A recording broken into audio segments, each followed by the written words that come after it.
জিয়া পরিবার যখন ভালো থাকে, বাংলাদেশের মানুষও ভালো থাকে। বাংলাদেশের মানুষের ভাগ্যের সাথে দেশনেত্রী বেগম খালেদা জিয়া এবং আমাদের সকলের প্রাণপ্রিয় নেতা অ্যাক্টিং চেয়ারম্যান জনাব তারেক রহমানের ভাগ্য সরাসরি জড়িত।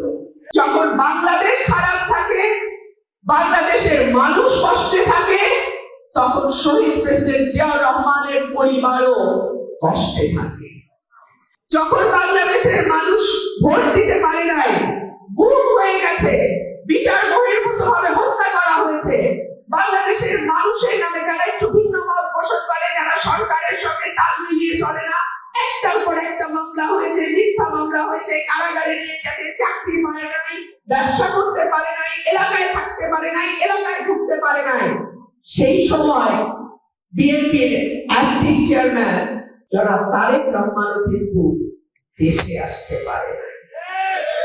সেই সময় ৭৬ বছর বয়সে দেশনেত্রী বেগম খালেদা জিয়া, যিনি বাংলাদেশের আরেকটা নাম হয়ে দাঁড়িয়েছেন, তাকে কারাগারে যেতে হয়েছে। তিনি চিকিৎসার সুবিধাটুকুও পান নাই, অর্থাৎ তার ন্যূনতম যে মানবাধিকার সেটারও লঙ্ঘিত হয়েছে, সেটাও তিনি পান নাই।